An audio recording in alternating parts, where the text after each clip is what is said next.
जानकी जीवन स्मरण जय जय राम पार्वती पते हर हर महादेव पुंडलीक वरदा हरि विठ्ठल श्री अनंतकोटी ब्रह्मांड नायक राजाधिराज सच्चिदानंद सद्गुरु श्री ब्रह्मचैतन्य महाराज की जय. श्री महाराजांच्या सेवेमध्ये आपण दासबोधाची उजळणी पाहतोय. आज आपण 8व्या दशकातील 9वा समास सिद्ध लक्षण सुरू करणार आहे. सिद्ध कोण? अर्थातच ज्याला आत्मज्ञान झालं तो, ज्याचं जन्ममरण सुटलं तो, ज्याला स्वतःची ओळख कळली तो, ज्याच्या देहबुद्धीचा नाश झाला तो. आता खरं म्हणजे हे लक्षणांनी सांगण्यासारखं नाही, तरीही समर्थ लक्षण सांगतायत. याचं कारण आहे शिष्याचा प्रश्न. श्रोत्यानं विनंती केली आहे समासाच्या सुरुवातीला, अंतरी गेलिया अमृत बाह्य काया लखलखित अंतरस्थिती बाणता संत लक्षणे कैसी. दृष्टांत देऊन श्रोता विचारतो, अमृत पिल्यानंतर काया लखलखित होते, मग जर आत्मज्ञान झालं असेल तर मग त्याची म्हणजे त्या आत्मज्ञान झालेल्या महात्म्याची लक्षणं कोणती, त्याची स्थिती ओळखायची कशी, तो कसा असतो, कसा प्रगट होतो वगैरे वगैरे. झाले आत्मज्ञान बर्वे हे कैसे निपा जाणावे, म्हणून बोलिली स्वभावे साधू लक्षणे. एखाद्याला आत्मज्ञान झालेलं आहे हे ओळखायचं कसं, याचं उत्तर देण्यासाठी आता साधू लक्षणं सांगतो असं समर्थ म्हणतायत. ऐक सिद्धांचे लक्षण सिद्ध म्हणजे स्वरूप जाण, तेथे पाहता वेगळेपण मुळीच नाही. स्वरूप होऊन राहिजे तया नाव सिद्ध बोलिजे, सिद्ध स्वरूपीच साजे सिद्धपण. इतक्या स्पष्ट आणि स्वच्छ या ओव्या आहेत की खरं म्हणजे याच्या निरूपणाची गरजही नाही. सिद्ध कसा आहे? सिद्ध म्हणजे स्वरूप जाण, केवळ स्वरूप स्थिती जिथं शिल्लक राहिलेली आहे. वेगळेपण कुठलंही नाही. वेगळेपण कशापासून? स्वरूपापासून, भगवंतापासून तिथं वेगळेपण मुळीच नाही. जो स्वतःच भगवंत झाला तो खरा सिद्ध. आता हे देव होणं देहाच्या अंगानं नाही आहे बरं का, कारण आपण आत्मदर्शन समासाचं श्रवण केलेलं आहे. हे देव होणं म्हणजे आपल्यालाच आपण जाणणं आहे. आपणासी आपण सापडला असे शब्द होते पहा समर्थांचे. तसं ज्याचं झालेलं आहे तो सिद्ध आहे. स्वरूप होऊन राहिजे, स्वरूप होऊन तो राहिलेला आहे. हे शब्द अत्यंत महत्त्वाचे आहेत.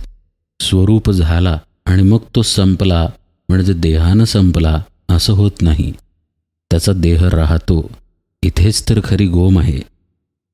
श्री महाराजांच्या काळी आपण गोंदवल्याला गेलो तर ते आपल्यासारखेच दिसतील. आंघोळ करतील, भोजन करतील, रामाची पूजा करतील. पण ते तसे आहेत का? त्यांची स्थिती तशी आहे का? देह त्यांच्यापाशीही आहे म्हणून ते राहिले आहेत. पण कसे राहिले आहेत? स्वरूप होऊन राहिजे असे ते राहिलेले आहेत. आतमध्ये मी म्हणजे हा देह ही जाणीवच नाही आहे. मी म्हणजे आत्मा ही जाणीव दृढ झालेली आहे. तया नाव सिद्ध बोलिजे, सिद्ध स्वरूपीच साजे सिद्धपण असे शब्द समर्थ वापरतात. खरं सिद्ध कोण आहे? आत्मस्वरूपच सिद्ध आहे. स्वतःच सिद्ध आहे ना ते. आत्म्याला स्वसंवेद्य अशी पण संज्ञा आहे, म्हणजे त्याच्या व्यतिरिक्त त्याचं ज्ञान कोणालाही होऊ शकत नाही. अशा तऱ्हेनं तो सिद्ध आहे. मग कोणाला सिद्ध म्हणता येईल? जो अशा आत्मस्वरूपाशी तदाकार झाला त्यालाच सिद्ध म्हणणं शोभून दिसतं असं समर्थ म्हणतात. सिद्ध स्वरूपीच साजे सिद्धपण. वेदशास्त्री जे प्रसिद्ध स स्वरूप स्वतः सिद्ध, तयासीच बोली जे सिद्ध अन्यथा न घडे. आणखी स्पष्ट केलं समर्थांनी. आत्मस्वरूप हे वेगळं कुणीही जाणू शकत नाही हे तर उघडच आहे. असं जो स्वरूपाकार होऊन जातो तो सिद्ध आहे. बाकी कोणाला सिद्ध म्हणता येत नाही. तथापि बोलो काही एक, साधकास कळाया विवेक, सिद्ध लक्षणाचे कौतुक ते हे ऐसे असे. समर्थ म्हणतायत की तरीसुद्धा साधकाला कळावं म्हणून सिद्ध लक्षणं सांगण्यात येणार आहेत. आता आत्मा कुठल्याही वर्णनामध्ये बसत नाही. म्हणजेच स्वरूप, म्हणजेच देव, म्हणजेच परमात्मा बरं का. म्हणजे आपण जे आहोत ते कुठल्याही वर्णनानं सांगता येत नाही. ती होण्याची गोष्ट आहे, पण हे साधक दशेमध्ये कळावं लागतं. याची काही कारणं आहेत. साधकापाशी त्याची देहबुद्धी आहे, साधकापाशी त्याचे समज गैरसमज आहेत, त्याची मतं आहेत. त्यानं काही अभ्यास केला असेल तर त्या अभ्यासातून तयार झालेली त्याची भूमिका आहे. साधनेबद्दलची सुद्धा त्याला काही समज गैरसमज आहेत. अशी व्यक्ती जेव्हा साधन मार्गामध्ये असते तेव्हा मग त्याला सिद्धदशेची लक्षणं माहीत असणं गरजेचं आहे. ती जर माहीत नसतील तर त्याची साधनेची गाडी अडकू शकते किंवा भ्रमाच्या भोवऱ्यात सापडू शकते. समजा आपण ध्यानाला बसलो आणि नामस्मरणाला बसलो आणि काही अलौकिक अनुभूती आली, तर आता निरूपणात आपण ऐकलंय की अनुभूतीला महत्त्व द्यायचं नाही, पण प्रत्यक्षात असं करणं साधकाला जड जातं.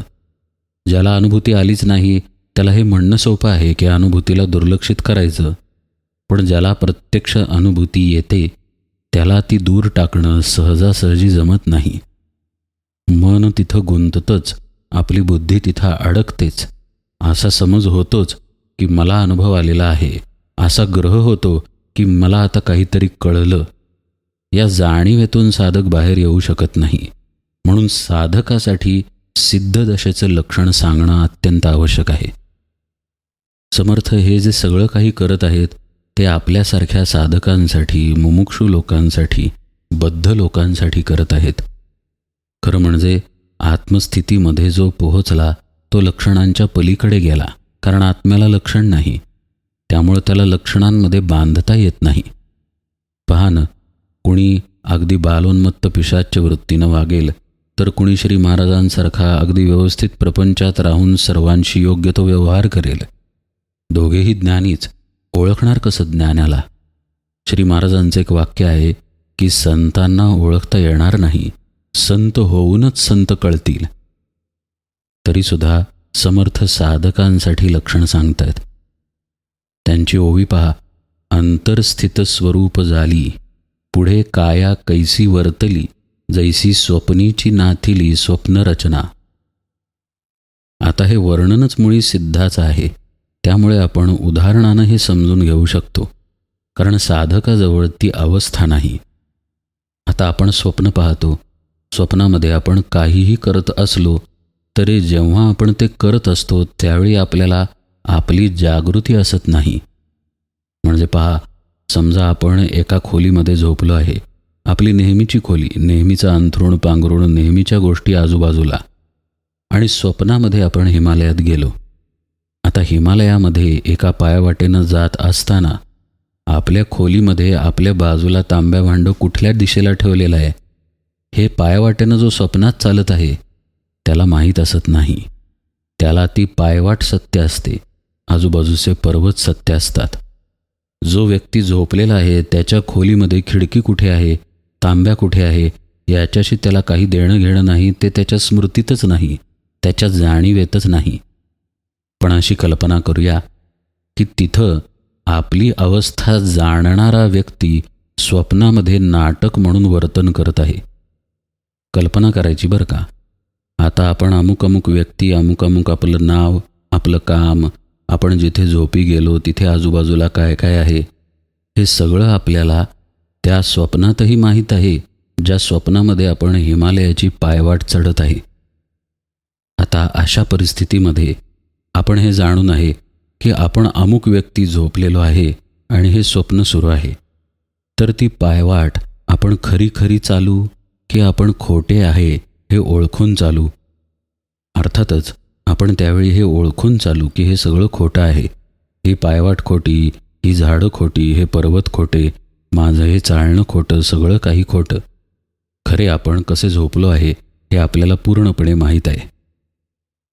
हे जे सगळं आपण आता कल्पनेनं, दृष्टांतानं समजून घेतलं, सिद्ध व्यक्ती जी आहे त्याच्या बाबतीत त्याच्या आचरणामध्ये हे आलेलं असतं, कारण त्यानं स्वतःला जाणलेलं असतं. त्यामुळं त्याचं व्यवहारी वर्तन जे आहे, म्हणजेच देहाला धरून केलेलं वर्तन, हे एखाद्या स्वप्नाप्रमाणे चालतं. खरा खरा तो कुठल्याही नात्यात असत नाही, खरा खरा तो सुख भोगत नाही, दुःख भोगत नाही, काहीही करत नाही. तो त्याच्या स्वरूप स्थितीमध्ये स्थिर राहतो. अंतरस्थित स्वरूप झाली असं त्याचं झालेलं असतं. एखाद्या स्वप्नामध्ये आपल्या जागृतावस्थेचं स्मरण राहणं जितकं अशक्य आहे, तितकंच आपल्या स्वरूप स्थितीमध्ये स्थिर राहून व्यवहारामध्ये स्वप्नवत वागणं शक्य आहे, जर सद्गुरुपदिष्ट साधना केली असेल तर. आपल्याला खरोखर जाणून घेतलेलं आहे आणि मग देह प्रारब्धावरती सोडून दिलेला आहे. असं पहा, आपण पतंग उडवतो त्यावेळी मांजा आपल्या हातात असतो. मांजाला दोरी गुंडाळलेली असते आणि तीच दोरी लांब जाऊन पतंगाला चिकटलेली असते. पतंग वाऱ्यावरती उडत राहतो. मांजा आणि दोरी आपल्या हातात राहते. आता जिथे दोरी आहे तिथे जर आपण असू तर पतंगाबद्दल आपण फारसा विचार करणार नाही.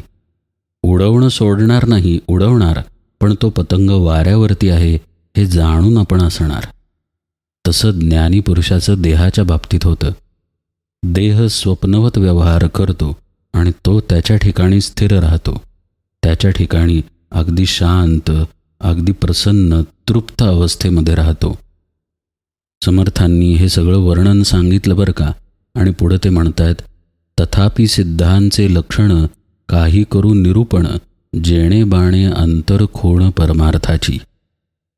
आता सिद्धाचं हे खरं पाहता लक्षण आहे की तो स्वरूपाच्या ठिकाणी स्थिर राहतो आणि देह स्वप्नवत ठेवतो, स्वप्नामधल्या व्यवहारांसारखा.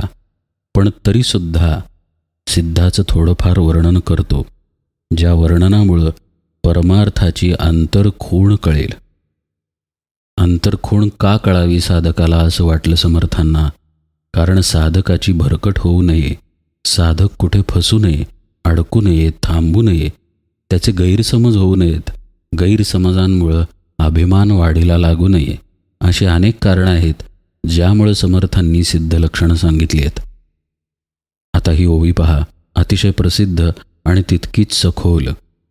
सदा स्वरूपानुसंधान हे मुख्य साधूचे लक्षण, जनी असो न आपण जनावेगळा.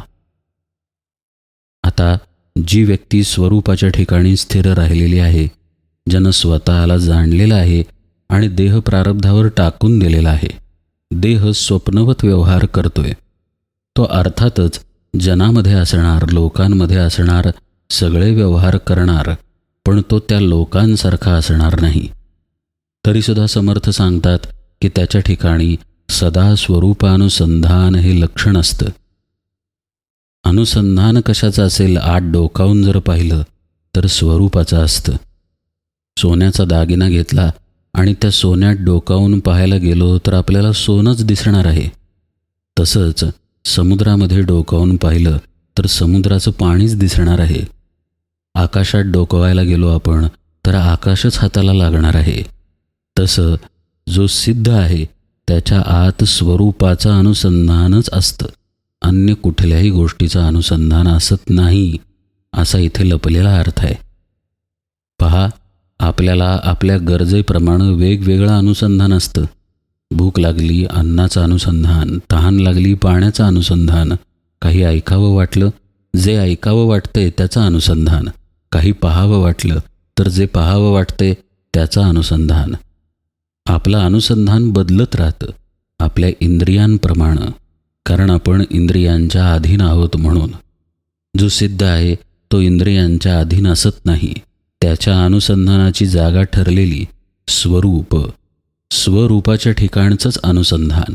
मग देहानं पाणी पिलं जाईल, अन्न खाल्लं जाईल, कुठलाही भोग भोगला जाईल, पण त्याचं अनुसंधान बदलत नाही. आपलं अनुसंधान जसं इंद्रियांप्रमाणे, विषयांप्रमाणे आणि परिस्थितीप्रमाणे बदलतं, तसा बदल सिद्धापाशी असत नाही. आता खरं म्हणजे जो सिद्ध दशेमध्ये आहे त्यालाही जाणीव नाही बरं का की आपल्यापाशी अखंड स्वरूपानुसंधान आहे. लक्ष देऊन ऐका बरं का. आपण अमुक एक गोष्ट करतोय ही जाणीव आपल्याला आपल्या अभिमानातून येते. आता मी निरूपण ऐकत आहे असं आपल्याला समजा वाटत असेल तर ते अभिमानानं वाटते. निरूपण ऐकणं ही गोष्ट खरं पाहता देहाकडून घडत आहे. तिथे आपण आपला अभिमान आणून चिकटवतो आणि म्हणतो की मी निरूपण ऐकत आहे. म्हणजे कुठलंही कर्म करत असताना तिथे जर माझा मी जोडून ठेवला तर त्या कर्मामध्ये अहंकर्तृत्व भाव येतो. या स्वरूपानुसंधानामध्ये हा अहंकर्तृत्व भाव असत नाही. अशा लक्षणाचं वर्णन समर्थ करतायत की सदा स्वरूपानुसंधान हे मुख्य साधूचे लक्षण.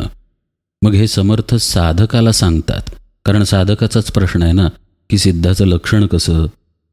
त्यामुळे समर्थ जेव्हा स्वरूपानुसंधानाबाबत लक्षण सांगतात तेव्हा ते साधकाला हे सुचवतात की तू तुझं अनुसंधान तपासून पहा. हे अनुसंधान जर स्वरूपाच्या ठिकाणी असेल तर सिद्ध दशेला जाण्याच्या मार्गावरती तू आहेस. जर अनुसंधानाची दिशा चुकली तर मार्ग चुकला, पाय घसरला. कारण सिद्ध कसा आहे, सदा स्वरूपानुसंधानामध्ये आहे. अशा पद्धतीने या लक्षणांकडे पाहणं अत्यंत गरजेचं आहे. नाहीतर अमुक दिशेला अमुक पर्वत आहे आणि तो इतका उंच आहे की जणू आकाशाच्या बाहेर जातो, या वर्णनाचा घरी बसलेल्या माणसाला काय उपयोग. तो ना घरातून बाहेर पडणार, त्या पर्वताकडे जाणार, ना तो पर्वत चढायला जाणार. एखाद्या गोष्टीचं वर्णन त्याच व्यक्तीला उपयोगी आहे जर ती व्यक्ती त्या दिशेनं जात असेल तर. म्हणून साधकाला समर्थ सांगतायत की सिद्ध कसा आहे, तर सदा स्वरूपानुसंधान असलेला तो आहे. हे त्याचं मुख्य लक्षण. त्यामुळं तो लोकांमध्ये दिसतो पण लोकांसारखा असत नाही. मग असं उदाहरण, श्री महाराज दिसतील आपल्याला पूजा करताना, ध्यानधारणा, नामस्मरण करताना, शेतात काम करताना.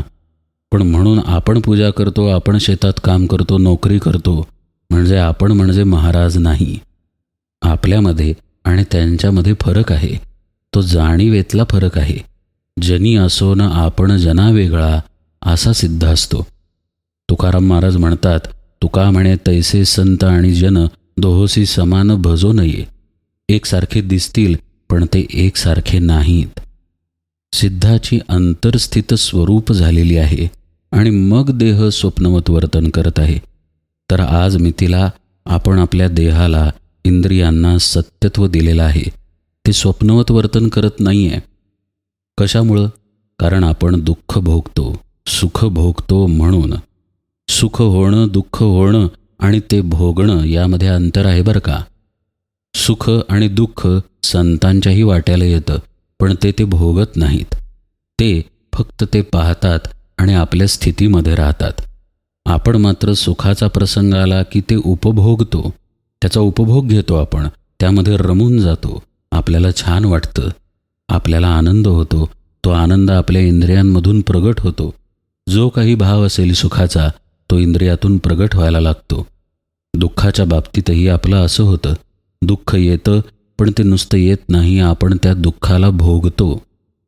संत सिद्ध हे भोग घेत नाहीत. ते फक्त अलिप्तपणे त्यामध्ये राहतात आणि पुढे निघून जातात. कारण ही परिस्थिती बदलणारी असते. देह बदलतो, काळ बदलतो, या सगळ्या गोष्टी बदलणाऱ्या आहेत. जी एक गोष्ट बदलत नाही ती म्हणजे आपलं स्वरूप. त्या ठिकाणी सिद्ध स्थिर असतो. त्यामुळे बदलणाऱ्या गोष्टींमध्ये तो केवळ स्वप्नवत राहू शकतो. समर्थ इथं एक प्रकारे सिद्ध लक्षण सांगतात आणि दुसऱ्या प्रकारे आपल्याला अनुसंधानाचा अभ्यास शिकवतात, साक्षीत्वाचा अभ्यास शिकवतात. कशा प्रकारे आपण आपल्या स्वरूपाचं स्मरण ठेवावं आणि येणाऱ्या जाणाऱ्या गोष्टींकडं फक्त पाहावं, जणू स्वप्नात गोष्टी घडतायत, हेही समर्थ शिकवतात. ही लक्षणं आपण समजून घेताना एक गोष्ट ध्यानात घेऊया. या लक्षणांकडं हे काहीतरी अशक्य आहे, हे मला जमणार नाही, या दृष्टीनं पाहायचं नाही. ही लक्षणं ज्या अर्थी समर्थ सांगतात त्या अर्थी त्यांचा उद्देश स्पष्ट आहे की साधन मार्गावरती आपण दृढ राहायचं आहे.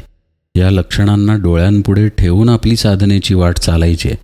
म्हणजे कुठे पाय घसरत असेल, कुठे आता दुसरं अनुसंधान लागत असेल तर सावध झालं पाहिजे. कुठे आपण जर अनुभवात अडकत असू, अहंकर्तृत्वात अडकत असू, मी नाम घेतो, मी ध्यान करतो, अशा जाणीवेत अडकत असू तर तिथे सावध राहायचं आहे. स्वरूपी दृष्टी पडता तुटून गेली संसार चिंता, पुढे लागली ममता निरूपणाची, असं सिद्धाच्या बाबतीत असतं असं समर्थ म्हणतायत.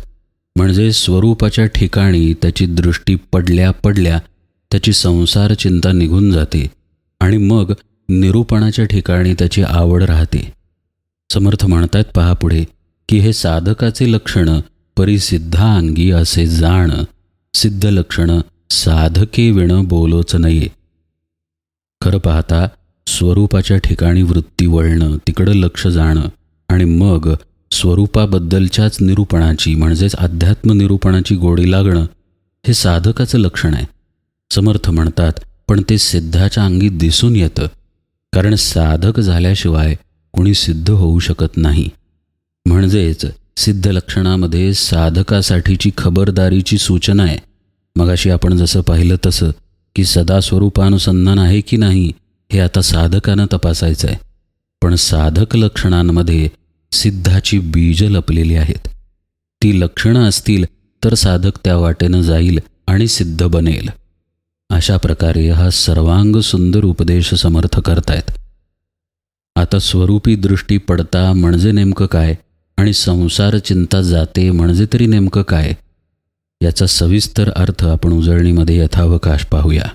म्हणजे मग साधकसुद्धा तीव्रतेनं साधना कशी करतो आणि सिद्ध दशेपर्यंत जातो हे आपल्या लक्षात येईल.